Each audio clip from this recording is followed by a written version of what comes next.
सर्वांना नमस्कार. जय नाथ. आपण चैतन्य विद्यालयाच्या YouTube वाहिनीवरून आत्मसंवाद ही प्रबोधन मालिका गेल्या सुमारे 5.5 वर्षापेक्षा जास्ती काळापासून अखंडितपणे प्रसारित करतो आहोत. या प्रबोधन मालिकेमध्ये आपले सद्गुरू आदरणीय बाबा महाराज आपल्याला बहुमोल अशा वेगवेगळ्या विषयांवर प्रभावीपणे प्रबोधन करीत असतात. गेल्या 72 पुष्पांपासून आदरणीय बाबा महाराज श्री दत्त पुराण अशी याविषयी आपल्याला प्रबोधन करीत आहेत आणि तो समजावून सांगत आहे. आज मी बाबा महाराजांना विनंती करतो की आतापर्यंत झालेले जे पुष्प आहे त्याचं एक सूत्रात्मक पद्धतीने सिंहावलोकन आपण करावं अशी मी त्यांना विनंती करतो. आणि त्याचबरोबर सर्वात महत्वाचं म्हणजे आपल्या सर्वांच्या भाग्याने ऐन दिवाळी संपल्यानंतर लगेच इंदोरला 3 दिवसीय असा मोठा भव्य कार्यक्रमाचं आयोजन आपण केलेलं आहे. या कार्यक्रमाला सर्वांनी जरूर जरूर उपस्थित राहावं अशी माझी त्यांना विनंती आहे. या कार्यक्रमाचं संपूर्ण विवरण मी तुम्हाला आता सांगतोय. दिनांक 24/10/25ला सकाळी 8 वाजता धार्मिक विधी आहे. त्यानंतर 1 वाजता भोजन अवकाश आहे. सायंकाळी 5 वाजता 75 दाम्पत्यांकडून आदरणीय बाबासाहेबांना औक्षण आणि 75 तुला आहे. संध्याकाळी 7 वाजता व्हिटॅमिन आर्ट द्वारा निर्मित नृत्य संकीर्तन हा कार्यक्रम आहे. त्याचे सादरकर्ते आहेत श्री अक्षय आयरे आणि सहकारी. त्यानंतर रात्री 9 वाजता सुरुची भोजन आहे. हा पहिल्या दिवसाचा कार्यक्रम आहे. दुसऱ्या दिवसाचा कार्यक्रम 25/10/25ला सकाळी 7 वाजता नाश्ता आहे. 9 ते 10:30 पर्यंत फक्त स्त्रियांद्वारे श्री सत्य दत्त पूजा आहे. नंतर सकाळी 11 वाजता आशीर्वाद व उद्बोधन आहे. याला स्वामी रंगनाथाचार्यजी महाराज संस्थापक प्रमुख विश्व गीता प्रतिष्ठान उज्जैन त्यांची उपस्थिती आहे. तसेच वंदनीय शांताक्का राष्ट्र सेविका समिती प्रमुख या पण आहेत आणि सौ कांचनजी गडकरी या अध्यक्ष मातृसेवा संघ सेवा सदन शिक्षण संस्था नागपूर या देखील हजर राहणार आहेत. प्रमुख उपस्थिती या सर्वांची आहे. तसेच पद्मभूषण श्रीमती सुमित्राताई महाजन देखील त्या दिवशी प्रमुख उपस्थित राहणार आहेत. कार्यक्रमाचं विवरण असं आहे. दुपारी 1 ते 3 सुरुची भोजन, सायंकाळी 6:30 वाजता पुस्तकांचे विमोचन व राजकीय सामाजिक शैक्षणिक क्षेत्रातील मान्यवरांचे सत्कार व शुभेच्छा. रात्री 9 वाजता भोजन प्रसाद. मग 26/10/25ला सकाळी 7 ते 10 पर्यंत भगवान श्री दत्तात्रय व परमपूज्य वासुदेवानंद सरस्वती स्वामी महाराज व परमपूज्य नाना महाराज यांची राजोपचार पूजा आहे. फार सुंदर पूजा असते. आपण मागच्या कार्यक्रमात याचा आस्वाद घेतला असेल, प्रत्यक्ष पाहिलं असेल. यतिपूजन, त्यानंतर यतिपूजन आहे. परमहंस परिवार जगत यती श्री नृसिंह सरस्वती स्वामी बालाघाट आणि संत समागम ऋत्विज पूजन अशा प्रकारचा हा कार्यक्रम सकाळी 7 ते 10 पर्यंत आहे. 10 ते 10:30 पर्यंत नाश्ता आहे. सकाळी 11 ते 1 वाजेपर्यंत दत्तयाग व पूर्णाहुती आहे व दुपारी 1 ते 3 पर्यंत महाप्रसाद आहे. अशा रीतीने हा 3 दिवसाचा कार्यक्रम संपन्न होणार आहे. अतिशय भव्य दिव्य आगळा वेगळा असा कार्यक्रम आहे. त्यामुळे सर्वांनी कृपया या कार्यक्रमाला उपस्थित राहावे आणि या कार्यक्रमाचा लाभ घ्या अशी सर्वांना मी विनंती करतो. तसेच आता बाबा महाराजांना विनंती करतो त्यांनी आजच्या प्रबोधनाला सुरुवात केली.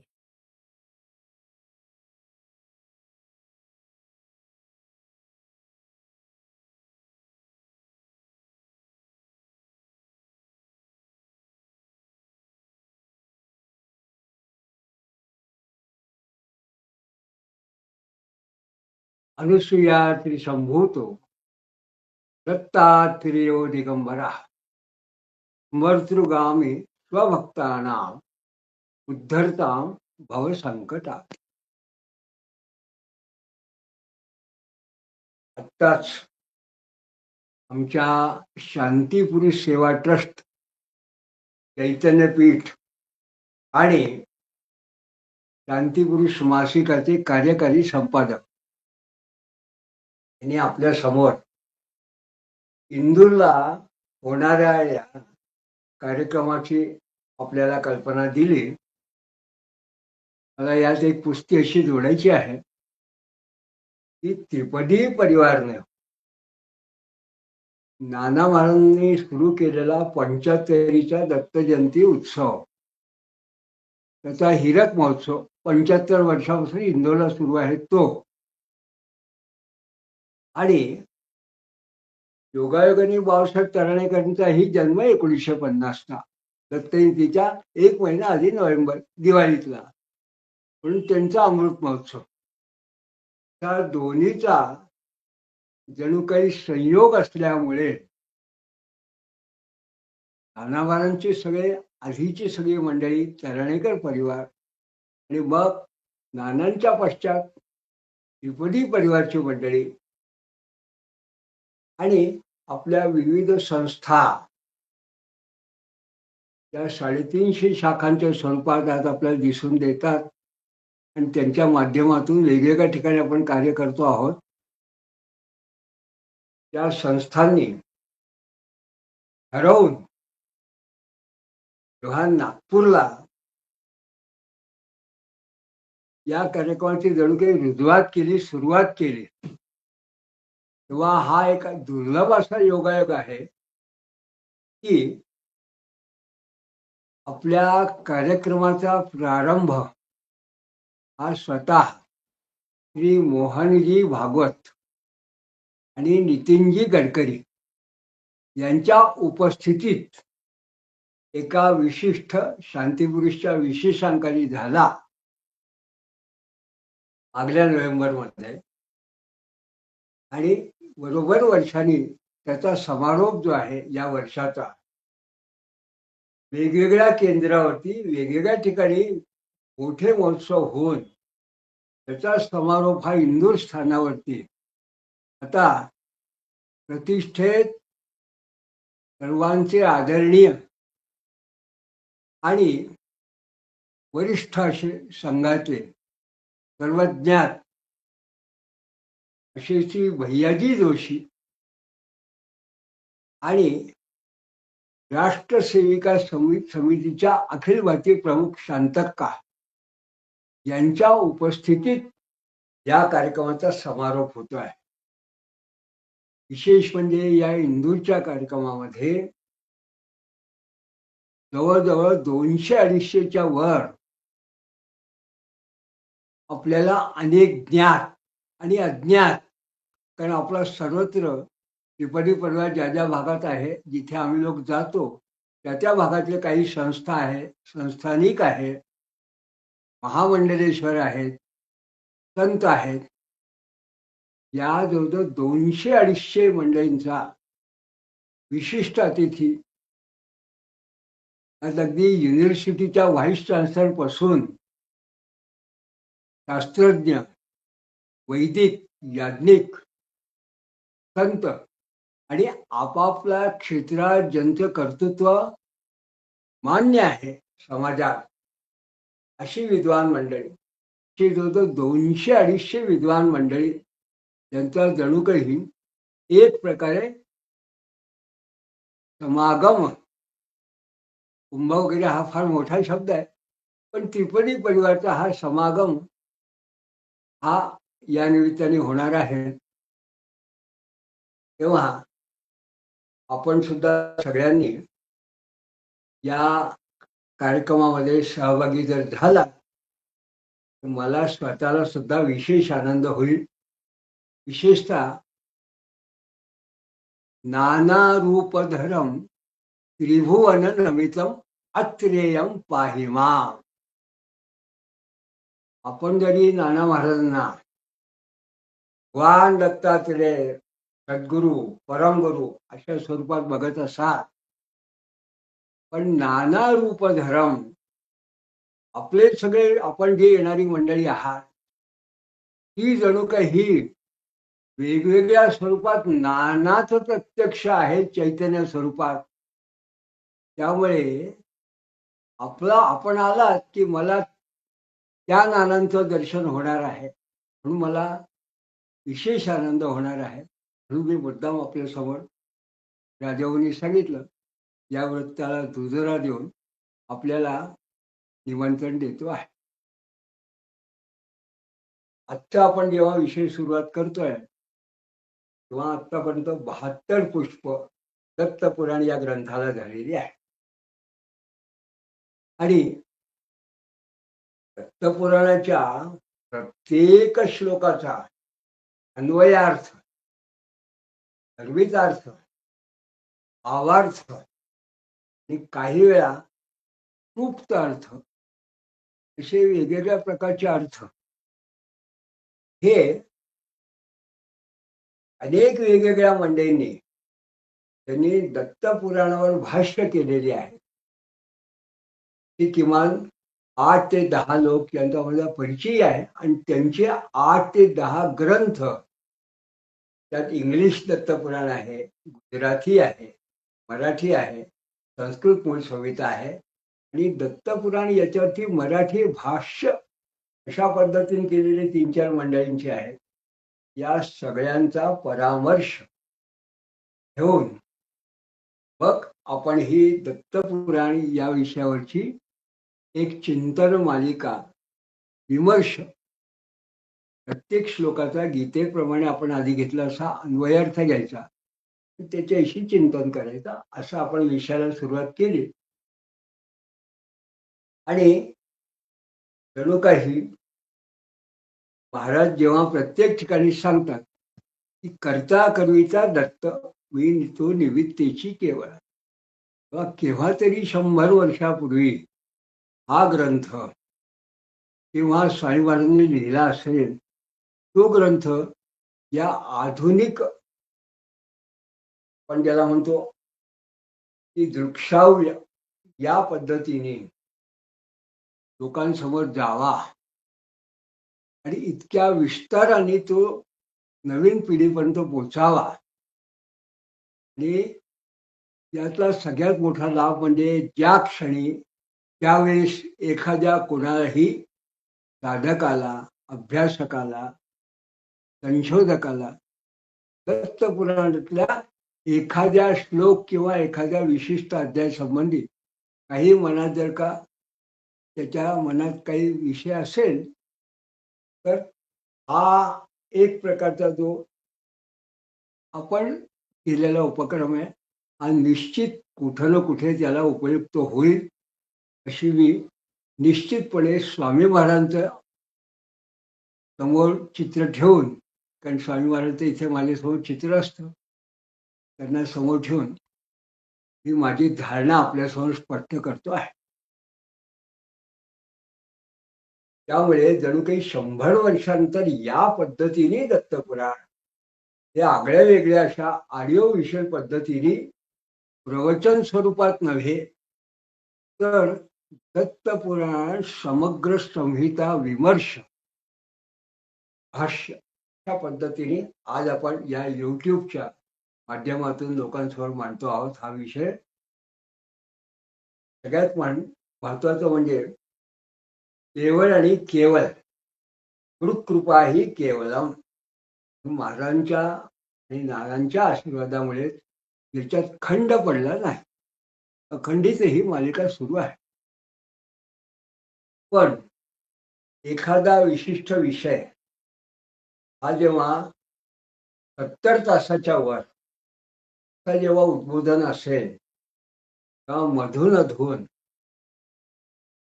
आपण नेमकं कुठपर्यंत पोचलो आहोत, पुढे काय मजल आपल्याला गाठायची आहे, आणि मागे आपण नेमकं सूत्र म्हणून काय आपण त्याचं लक्षात आपल्याला राहू शकतं एवढ्या 70 तासाच्या प्रबोधनानंतर हा विषय जसा श्रोत्यांच्या मनात असेल तसा हा माझ्याही मनात केव्हा केव्हा असतो.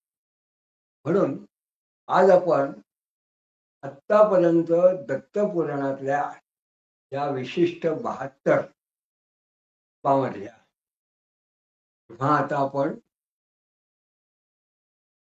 5व्या अष्टकामध्ये शिरून तर जणू काही 6व्या अष्टकाच्या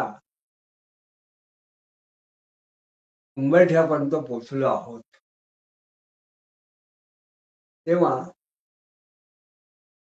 जो काही विषय त्याविषयी एक वेगळ्या पद्धतीचं सिंहावलोकन नियत वेळेत सूत्र रूपाने आज आपण करणार आहोत. लक्षात राहण्यासारखं ते काय आहे, तर दत्तपुराण म्हटलं की सगळ्यात आधी आपल्या लक्षात येईल त्या कथा.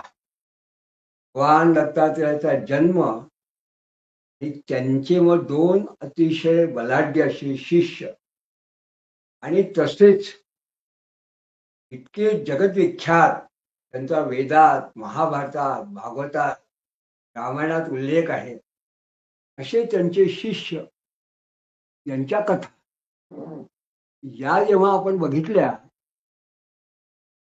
तेव्हा सहज लक्षात येण्यासारखं कोण आहे. सुरुवातच करताना प्रल्हाद, हा प्रल्हाद आणि अवधूत त्यांचं आपण कथा बघितली, एक प्रकारची एकाध्यायी. हे अजगर आणि मधुमक्षिका हा त्यातला तो संवाद आपण बघितला. त्यानंतर आपण सहस्त्रार्जुनाची कथा बघितली. त्या सहस्त्रार्जुनाला उपदेश करताना भगवान दत्तात्रेयांनी इंद्र आणि बृहस्पती यांचा संवाद या निमित्ताने जणू काही क्रममुक्ती कशी प्राप्त करून घेता येते कुठल्याही सामान्य माणसाला. तर द्योतक म्हणून एक संगीतकार, कामकला, वास्तुशास्त्र अशा वेगवेगळ्या शास्त्रातला आणि शेवटी विष्णू शर्मा तंत्रमार्ग मंत्रतंत्रातला विष्णात विष्णू शर्मा यांच्या कथा आपण पाहिल्या. मग सहस्त्रार्जुनाला महाराजांनी योग मार्ग जो शिकवला तोही पाहिला. त्याला शिकवलेला वेदांतही आपण श्रवण केला. तर परशुरामाचं चरित्र आपण बघितलं. त्यांनी केलेली सरस्वतीची स्तुती आणि माहूरगडाच्या देवीची स्तुती तोही भाग आपण बघितला. त्यानंतर मदालसा आणि अलर्क यांचं आख्यान आपण बघितलं. आणि हे ज्या कथा ज्या जणू या कथा आपण बघत असताना त्या नुकतीच आपण आयुराजा, हुंडा राक्षस आणि आयुराजाला भगवान दत्तात्रेयांच्या कृपेने प्राप्त झालेला पुत्र म्हणजे नहुष याची कथा आता आपण बघतो आहोत.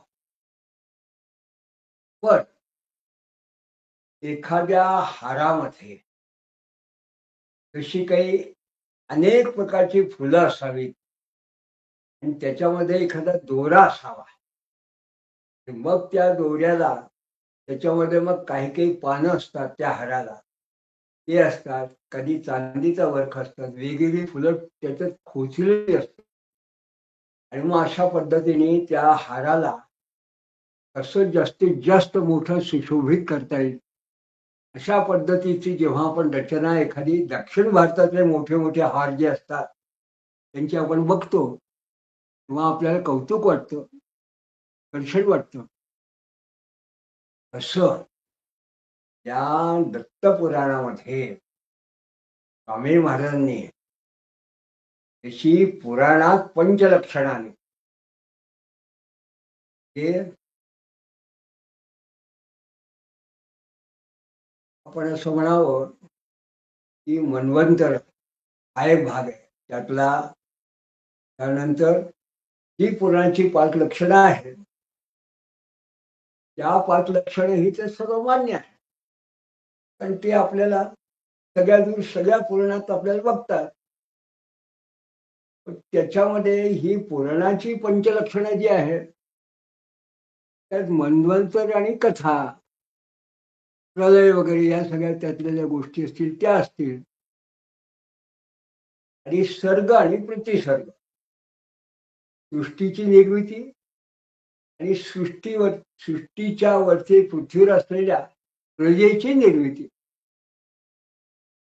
सर्ग प्रतिसर्गच वंशानुचरित आणि मन्वंतर अशी पंचलक्षणाने साधारण पुराणाची रचना असते. नंतरी जेव्हा भागवतावरती एका विद्वान अशा साहित्यकाराने किंवा भागवत रहस्य भाष्य अशा पद्धतीने ग्रंथ तो पाहिला मी. आणि त्यात सगळ्यात पहिला उल्लेख जो भागवतकारांनीच केलेला आहे, अन्य पुराणांपेक्षा भागवत का वेगळं आहे. अन्य सगळी जी पुराणं आहेत ती पंचलक्षणात्मक आहे. सर्ग प्रतिसर्गश्च वंश वंशानुचरित मन्वंत अशी पंच. भागवतात हे 5 आहेत. मग ऋती विषय वगैरे असे असे त्याचे लक्षणात्मक असं भागवत म्हणतात. ऋती वगैरे असे त्यात आहे. दुसऱ्या स्कंदामध्ये साधारण 7व्या-8व्या कुठल्या तरी भागवताच्या अध्यायात याचं वर्णनही आहे. दशलक्षण ही भागवत वेगळे आहे. मी जेव्हा दत्तपुराणावर चिंतन करायला सुरुवात केली, तेव्हा मला असं लक्षात आलं की स्वामी महाराजांचं हे जे दत्तपुराण आहे, त्या पुराणाची पंचलक्षणं तर आहेच. त्यांनी उल्लेखही केला आहे स्वतः.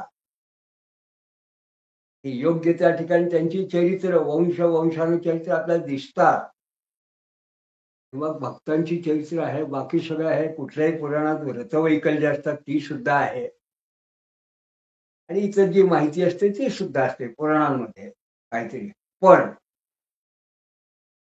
महाराजांच्या ग्रंथामध्ये आणखीन 5 लक्षणं कुठली आहेत, ती विशेष जी साधारणपणे इतर पुराणात सहसा बघायला मिळत नाही, ती अशी कोणची आहे?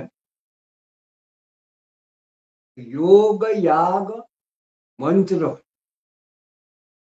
कर्मकांड, तंत्र आणि वेदांत. ह्या ज्या 5 गोष्टी आहेत,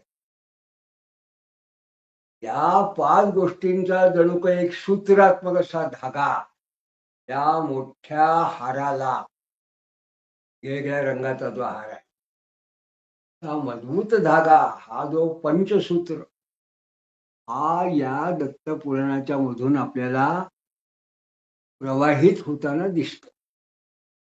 म्हणून दत्तपुराण सुद्धा आज मला असं सांगायचं आहे की आमची अशी श्रद्धा आहे की याच्या सुद्धा पुराणाच्या पंचलक्षणात्मक त्या लक्षणाच्या बरोबर योग, याग, मंत्र, तंत्र आणि वेदांत हे आणखीन 5 लक्षण यात असल्यामुळे हा दशलक्षणात्मक हा ग्रंथ आहे. योगाबद्दल काय सांगायचं? आतापर्यंत आपण अलर्काली दत्ताने योग सांगितला, सहस्त्रार्जुनालाही सांगितला. त्याच्या आधी सुद्धा सुरुवातीला जेव्हा अथर्व शांडिल्य अथर्व संवाद आहे त्यातही योगाचा काही भाग आलेला आहे. अथर्वण योग त्याला म्हटलं. योग हा मान्य आहे, सर्वांना मान्य आहे. तर या ठिकाणी मुद्दाम आपण त्याचा उल्लेख फार करत नाही, कारण केव्हा तरी आपण या योगशास्त्रीय आपण स्वतंत्र विषयासाठी बोललोय आपण. मग योग, याग, मंत्र, या काळामध्ये आपण असं बघितलं की मंत्र कसा तयार करावा, अगदी 52 मातृका आई पासून हळक्षज्ञपर्यंत या ज्या आहे, या मातृकांना घेऊन ज्यांच्या मधून बीज मंत्र आणि इष्टदेवतेचा आणि आपल्या एखाद्या नामाचा हे घेऊन मंत्र कसा तयार करायचा, ते पासून दत्ताचे वेगवेगळे मंत्र आणि अन्य मंत्र वेगळे आहे. आणि सगळ्यात महत्वाचे म्हणजे लक्षात राहण्यासारखा अतिवीर्यार्जुन नाम राजा सहस्त्र बाहुवा तेषां स्मरण मात्रेण गतम नष्टंच लभ्यते.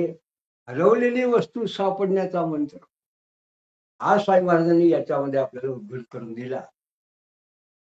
तर हे जेव्हा दिलं तेव्हा हे मंत्रशास्त्र आपल्याला त्यामध्ये महाराजांनी केवळ ध्यान नव्हे तर ध्यान करताना विशिष्ट ध्यान आपल्याला सिद्ध झालं की ते ध्यान तुमच्या शरीराच्या कुठल्याही भागात जर व्याधी असेल, त्याला आजच्या भाषेत जर आपण म्हटलं की कॉन्सन्ट्रेट केलं किंवा एक टाईप ऑफ मेंटल स्टिम्युलेशन योगिक पद्धतीने जर तुम्ही केलं, त्या व्याधीवरचा सुद्धा उपशम, इतरांच्या व्याधीचा तर करताच येतो, पण स्वतःच्याही व्याधीचा एखाद्या व्यक्तीला करता येतो. तंत्र महाराजांनी सांगितलं, वागूचं तंत्र महाराजांनी सांगितलं आणि हे आयुर्वेदातलं तंत्र आहे यवागू. आणि पुढे पुढे आपल्याला अशी तंत्र शोधत गेले तर आपल्याला खूप लक्षात येतात. दत्तमाला मंत्र आहे त्याच्यावर. दत्तात्रय पूर्व तापिणी, दत्तात्रय उत्तर तापिणी. त्या दोन्ही पद्धतीची त्याच्यात उपनिषद त्याच्यामध्ये आहे. तेव्हा हा तंत्र मार्ग आपल्याला दिसतो. आता राहिल्या दोन गोष्टी. एक वेदांत, तो त्यांनी अर्जुनाला सांगितला, सहस्त्रार्जुनाला. आणि मग काही भाग जो आहे तो त्यांनी अगरकाला पुढे सांगितला. पण अर्जुनाला सांगितलेला जो वेदांत आहे तो याकरता लक्षात राहतो, तो महाराजांनी इतका विस्तारपूर्वक सांगितलेला आहे. त्यात त्यांनी मात्र कलिंगार्थ तात्पर्य पद्धतीने ही पारंपरिक पद्धत चालू आलेली आहे. एक वेदकालापासून एखाद्या ग्रंथाचा जर परामर्श घ्यायची असेल, त्या पद्धतीने तत्वमसी या ब्रह्मसूत्रातल्या महावाक्याचा आश्रय घेऊन त्यांनी द्वैत सिद्धांत कसा प्रतिपादन करायचा आणि अन्य दर्शन आहे त्यांचा खंडन मंडन पद्धतीने त्यांनी कसा वेगळेपणा दाखवून दिला आहे, असा एक विस्तार असं त्या वेदांताचा या स्वामींच्या ग्रंथात दिसून येतो. स्वामींच्या दत्तपुराणांच्या अंतर्गत वेदांतिक दत्तात्रय दर्शन हा नुकताच माझा परवा मागल्या रविवारी प्रबोधिनीच्या 21व्या अधिवेशनात माझ्या व्याख्यानाचा विषय होता. त्यामुळे हा एक स्वतंत्र व्याख्यानाचा विषय आहे असं मी समजतो, पण तो त्याच्यावर फार विस्तार करत नाही. पण आता जो 5वा भाग आहे तो आहे याग. याग म्हणजे यज्ञ. हा जो याग आहे हा एक दत्तपुराणाचा महत्वाचा भाग. एखाद्याला वाटेल असा का महत्वाचा आहे, तर यज्ञ आहे हे तर थेट वेदकालापासून चालू आहे. सृष्टीच मुळात यज्ञातून उत्पन्न झाली. तस्मात यज्ञा सर्व होता रुचस्तामाने जतिरे छंदा कोशी जतिरे तस्मात तस्मात दजा. रुख यजु सामानी हे जे 3 आहे, जे गद्य पद्य आणि गेय, हा जो वेद हा यज्ञातून निर्माण झाला असं पुरुष सूक्त सांगतो. आणि गावो जतिरे अरण्या नारण्या ग्राम्याश्चये. काही घोडे वगैरे, प्रकृती, अरण्य, गाव, ही पृथ्वी तलावर ही सुद्धा त्यातूनच यज्ञातून निर्माण झाली. असा हा यज्ञ तर थेट वेदकालापासून आहे. आणि यज्ञेने यज्ञ वैजंत देवा जे आपण म्हणतो तेव्हा देवाने सुद्धा पहिला यज्ञ त्या काळात केला. आणि आपल्याला जे इप्सित साध्य करून इतका पुरातन प्राचीन पारंपरिक यज्ञ आहे. शतपथ ब्राह्मणातले जे यज्ञ आहे ते शिरवत याग म्हणतात. अनेक वर्षापूर्वी नानांनी नागपूर गोरक्षशाळा इथे जेव्हा बापटशास्त्रींकडून सोमयाग दीक्षा त्यांनी जेव्हा घेतली, अग्निहोत्र दीक्षा, तेव्हा सोमयाग नागपूरला केल्या. त्या पद्धतीने नागपूर भागात 100 वर्षात पहिल्यांदा तेव्हा त्याला श्रौत याग म्हणतात. फक्त 7 पद्धतीचे सोमयाग आहे.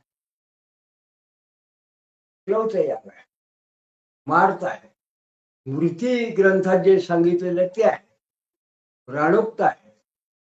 कारण वेदात किंवा स्मार्त स्मृतीमध्ये विष्णुयाग किंवा आपण ज्याला दुर्गा सप्तशतीचा याग आहे, रुद्र स्वाहाकार आहे, हे काही त्यात सांगितलेले नाही आहे. हे स्वाहाकार वगैरे जे आहे हे पुराणात आहे, तो पुराणोक्त आहे. आगमग्रंथ जे आहे तंत्र मार्गाचे, काही लोक पुराणांना आगम म्हणतात, म्हणून त्याला आगमोक्त म्हणतात. काही लोक तंत्र मार्गाचे जे यज्ञ असतात वेगळ्या पण त्यांना आगमोक्त म्हणतात.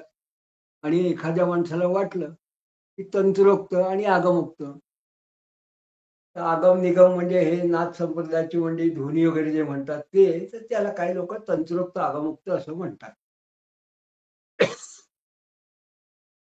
त्या पद्धतीची ही यज्ञ संस्था इतकी विस्तारित आहे. त्यात नवीन ते काय, त्या शास्त्राने स्फूर्तीचे जे यज्ञ म्हटले, ते स्फूर्तीचे यज्ञ कोणा जर मनात आले की नेमका काय यज्ञ स्फूर्तीचा, असा कसा यज्ञ असतो? ब्रह्मयज्ञ प्रथम पुरस्तात. प्रत्येक माणसाचं कर्तव्य आहे की त्यांनी ब्रह्मयज्ञ नित्य करावा. ब्रह्मयज्ञ म्हणजे अध्ययन अध्यापन करणं. देवयज्ञ म्हणजे देवपूजा करायची, उपासना करायची. मनुष्य यज्ञ माणसाचा सत्कार करायचा, त्याला भिक्षा वगैरे घालायची. भूतयज्ञ म्हणजे शेजारपाची जनावर असतील, झाडं झुडपं असतील, झाडं असतील, यांना पाणी घालणं, बगीचात घालणं, ते सगळं करावं. कुत्रे मांजरी वगैरे सगळं जे काही पाळतू प्राणी असतील त्यांचं संगोपन करावं, गायीचं संगोपन करावं. पितृयज्ञ नित्य पितृतर्पण सांगितलं आहे. सर्वांचं स्मरण राहावं कायम. आपण कृतज्ञ होऊ नये, कारण त्यांच्यामुळे आपल्याला जन्म मिळाला. म्हणून पितृयज्ञ सुद्धा पंचमहायज्ञामध्ये रोज करावं असं सांगितलंय. तर तर्पण रोज काही कोणी करत नाही, कारण पंचमहायज्ञच करत नाही. म्हणून त्रिपदी परिवाराने एक यज्ञ समोर आणला, त्याला म्हटलं पितृयज्ञ आणि सामुदायिक तर्पण. पण वैश्वदेव करावा, नित्य वैश्वदेव करावं, ते कोणी करत नाही. हे स्मृतीमध्ये सांगितलेले यज्ञ. वेगवेगळ्या पुराणात वेगवेगळे यज्ञ सांगितले आहे, वेगवेगळ्या ग्रंथात वेगवेगळे यज्ञ सांगितले. अनेक आपण यज्ञ पाहतो, पण दत्तयाग ही परंपरा फारशी कुठे नव्हती. या ग्रंथात असा दत्तयागाचा कुठे उल्लेखच नव्हता. पण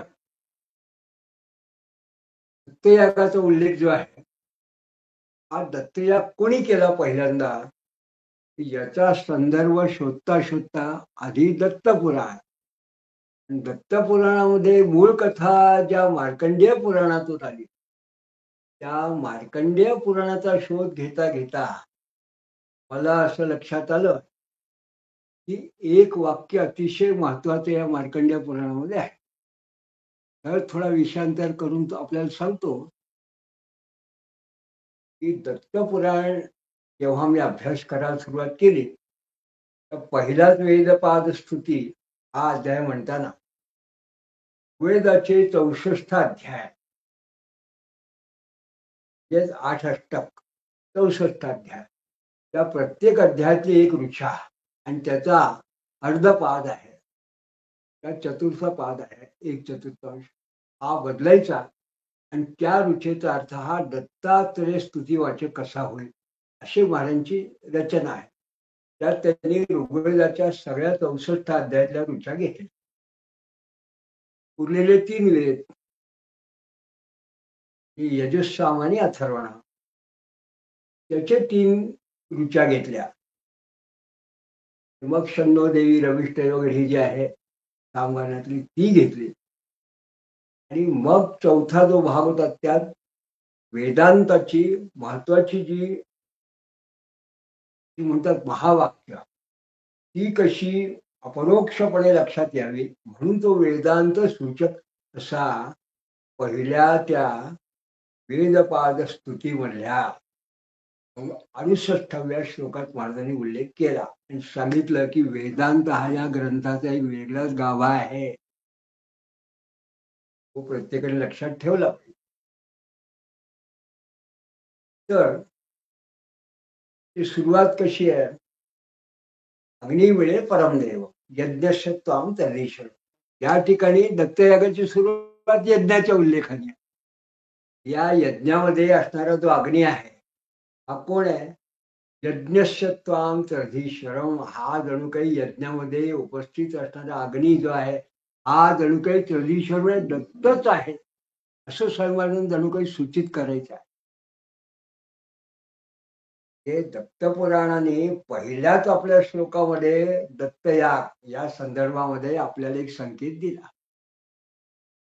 मग मी जेव्हा आधीचा पूर्व संशोधनात मार्कंडेय पुराण पाहिलं, तेव्हा मला असं लक्षात आलं त्यातले साधारण 16-17 वगैरे जे काही अध्याय आहेत त्यातले 2-3 अध्याय फक्त त्याच्यात 15-16-17 वगैरे 3 अध्यायामध्ये फक्त संपूर्ण दत्तात्रयाचा जन्म, कौशिक ब्राह्मणाची कथा वगैरे, मग कार्तिवीर्यार्जुनची कथा, परशुरामाची कथा, आदर्क मदालशीची कथा हा फक्त त्या 3 अध्यायामध्ये आहे. त्या 3 अध्यायाचा विस्तार महाराजांनी इतक्या अष्टकांमध्ये केला. एका अष्टकात 8 अध्याय. ते एवढ्या अध्यायामध्ये विस्तार केला. हे जसं केलं तसं त्यातलं एक सूत्र जे होतं ते मला लक्षात राहायचं कारण असं आहे की मार्कंडेय पुराणात या ठिकाणी कार्तिवीर्याचं वर्णन आहे. त्यात असं वर्णन आहे की भगवान दत्तात्रेयाने त्याला वर दिल्यानंतर मग त्याचं समाधान झाल्यानंतर तो आपल्या राज्यात जाऊन 200 दत्तयाग करो. यापासून त्यांनी आपण स्वतः आपल्या राजधानीत आपल्या परिवारासकट दत्तयाग करायला सुरुवात केली. दत्तयाग कार्तिवीर्यार्जुनाने. आणि मग राजाने सुरुवात केली म्हणून त्याचे प्रजाजन सुद्धा दत्तयाग करायला लागले. मार्कंडेय पुराणातला हा विषय 200 अन्येष करोत हा दत्तयाग. तो दत्तयाग त्या कार्तिवीर्यार्जुनाच्या कालापासून तो लुप्तप्राय होता. तो केव्हा तरी मागल्या शताब्दीमध्ये कुठेतरी आला असेल. कोणी समोर आणला तर स्वामी महाराजांनी आणला दत्तपुराणाच्या संदर्भात. त्यांनी कार्तिवीर्यार्जुन चरित्र केलं, विस्तार केला आणि सूचक असं संकेत केला. त्यांनी सुद्धा या यज्ञाचा अवलंब केला. आणि हा जो याग आहे हा जणू काही ही स्वामी महाराजांची इच्छा किंवा त्यांना त्रिपदी परिवाराकडून काय जी काही त्यांची इच्छा असेल, इच्छा असेल, किंबहुना करता करिता दत्त मी तो निमित्तेची केवळ असं जे प्रत्येक ठिकाणी स्वामी महाराज म्हणतात तसं मी सुद्धा आता तेच म्हणतो की स्वामी महाराजच आपल्याकडनं करून घेतात. म्हणून आपण त्यांनी जी सत्यदत्त पूजा ही पद्धत जी कुठेही पूर्वी उपलब्ध नव्हती ती स्वामी महाराजांनी गणेशाला करून घेतलं. सत्यदत्त त्याच आपण फक्त पूजांते कर्मांग हो हे जे शास्त्र आहे ही सत्यदत्त पूजा ही पुराणोक्त आहे. काहीला वेदाचा संबंध नाही आहे. मग तेव्हा श्रुती संमत महाराज सांगतात की मी जे सांगतो ते ग्रंथांना संमत आहे, शास्त्र संमत आहे. आम्ही सुद्धा सांगतो की शास्त्र संमत काय आहे?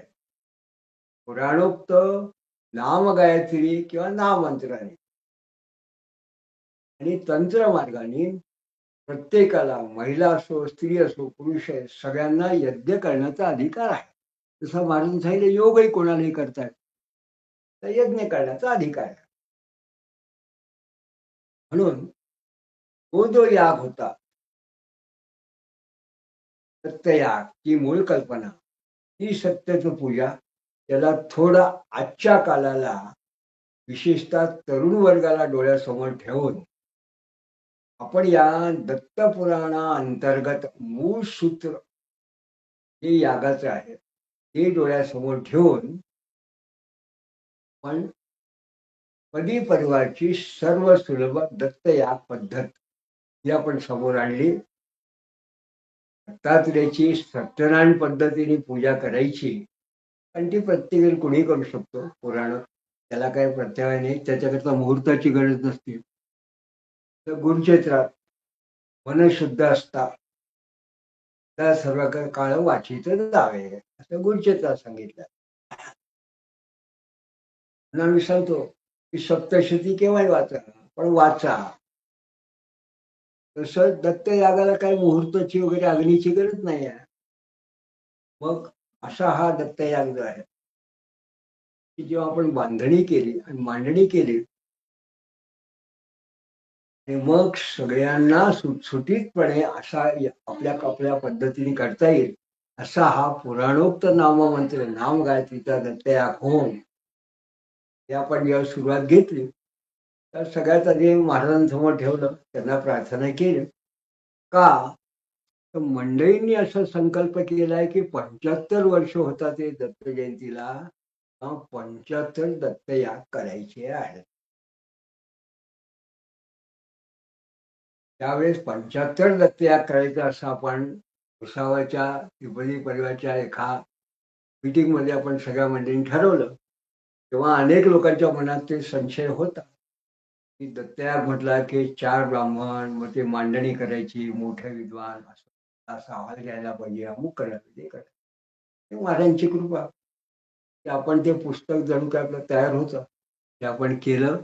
बँगलोरच्या तरुण वर्गाने ते छापलं आणि त्या एकाच दिवशी 5 दिवसामध्ये जणू काही 6-7 दत्तयाग झाले.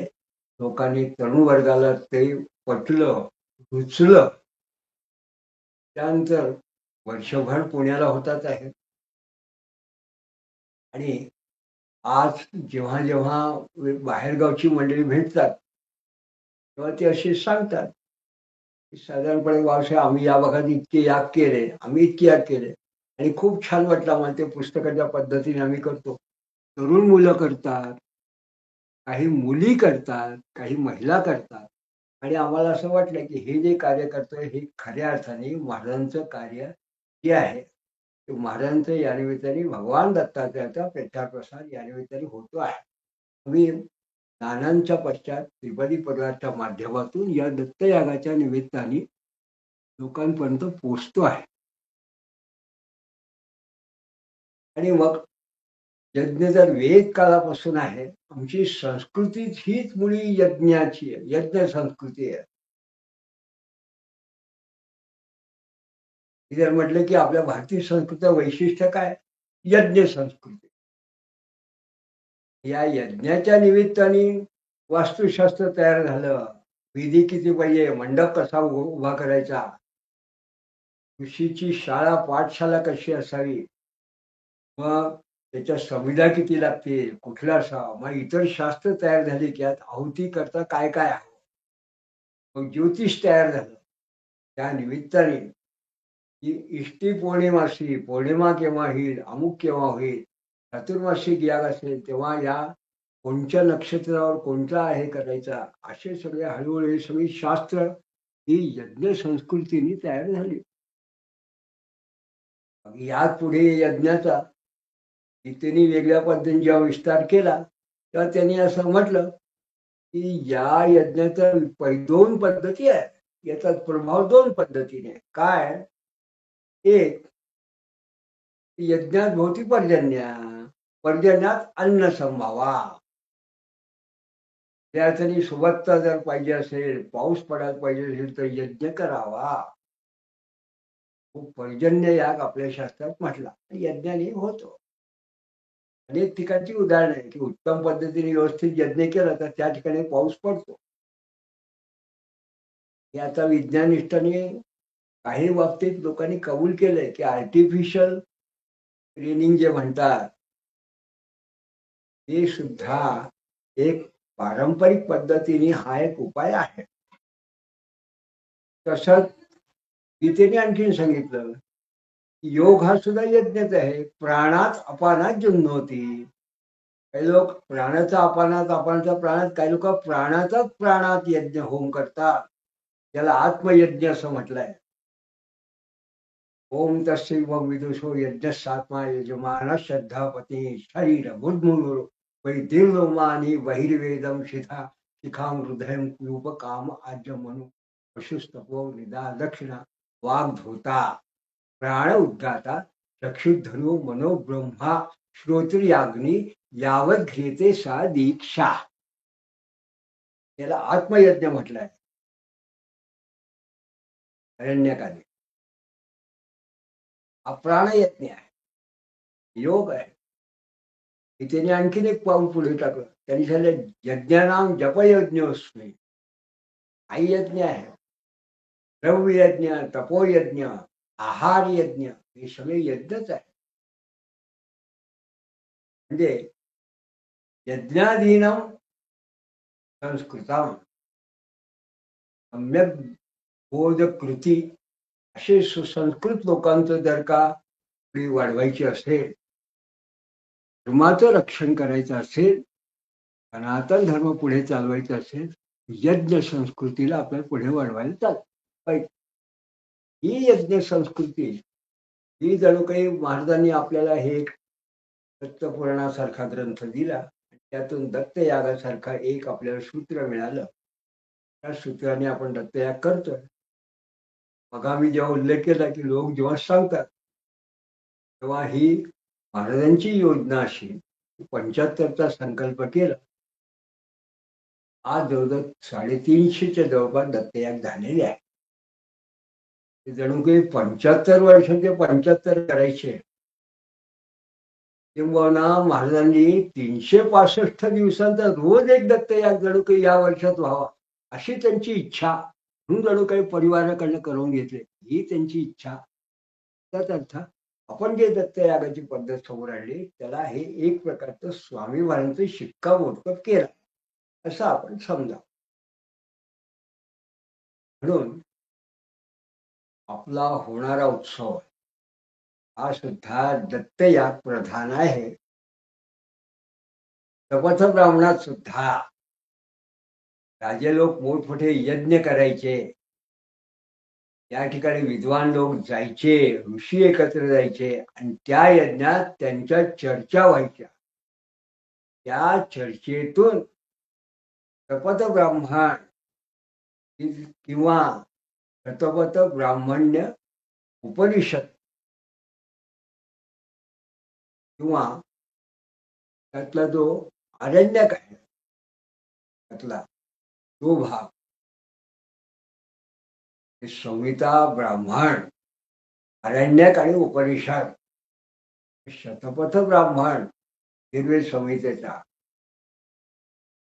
आणि त्यातला बृहद आरण्यक हा यजुर्वेदाचा एक भाग आरण्यकाचा आणि बृहद आरण्यक उपनिषद हा एका शाखेचा. असे प्रत्येक शाखेने आपापले यज्ञ त्याच्यातले ग्रंथ ते त्या यज्ञातून निर्माण झाले. असा हा यज्ञ संस्थेचा जो विस्तार आहे जेव्हा आपण अवलोकन केला आणि याचा परामर्श घेऊन आपल्याला असं लक्षात आला की दत्तपुराणामधल्या महाराजांच्या सूत्रांना समोर ठेवून पण भगवान दत्तात्रेयाची यज्ञ स्वरूपात पूजा करणं हा एक श्रेष्ठतम मार्ग आहे. गुरुचरित्रांनी सांगितलंय की योग्य पुरुष जर असेल तरी यज्ञ पुरुष पूजावा. प्रतिमा पूजा स्वल्प म्हटलं आहे, मानस पूजा उत्तम म्हटली आहे, यज्ञ पुरुष हा उत्तम आहे असं त्यांनी म्हटलं. हा या यज्ञ पुरुषाची आराधना आपण या कार्यक्रमात करणार आहोत. या निमित्ताने ही बौद्धिक क्षेत्रातली मंडळी आपापल्या क्षेत्रातली मंडळी आहे की त्या काळात यज्ञाच्या निमित्ताने जी यायची त्यांची जी चर्चा व्हायची, त्यांचं उद्बोधन असायचं, प्रबोधन असायचं, तर आपल्याला लाभ होणार आहे.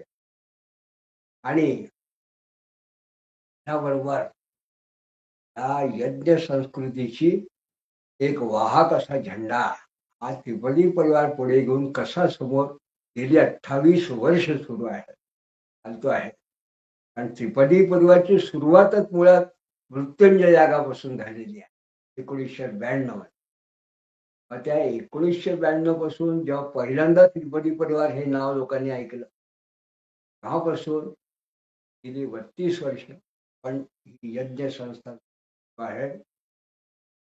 तेव्हा या यज्ञासाठी म्हणून या दत्त पुराणाअंतर्गत जो यज्ञ हा विषय आज आपल्या समोर आपण मांडला, त्याचे जे 5 वैशिष्ट्य आहेत क्षणातलं त्यातला यज्ञ हे विशेष लक्षण त्याबद्दल आपण चर्चा केली. याचं फलित काय आहे हे फक्त आपल्याला रुद्राष्टाध्यायी जे दिसतं ते म्हणतात प्राणो यज्ञेन कल्पता, वाघ यज्ञेन कल्पता, चक्षुर्यज्ञेन कल्पता, श्रोत्रम यज्ञेन कल्पना, मनोयज्ञेन कल्पतां यज्ञो यज्ञेन कल्पतां. कल्पांत काळापर्यंत आमची प्राण जे आहे, म्हणजे आम्ही प्राण जी आमची जी संस्था आहे, प्राणपान वगैरे आमची तो क्रिया ही कल्पांत काळापर्यंत उत्तम असो, तर नेत्र आमचे उत्तम असो, चक्षुर्यज्ञेन कल्पतां. त्या यज्ञामुळे चक्षु श्रवण आमची श्रवण शक्ती उत्तम असो, चक्षु डोळे आमचे उत्तम असावे, इंद्रिय आमची सगळी उत्तम असे, मन सुद्धा आमचं इतकं सुदृढ असावं. तर ही अशा पद्धतीने हे सगळं कशा करता कल्पांत काळापर्यंत आम्ही अशा प्रकारचे यज्ञ करत राहावो. यज्ञो यज्ञेन कल्पता. पंत म्हणजे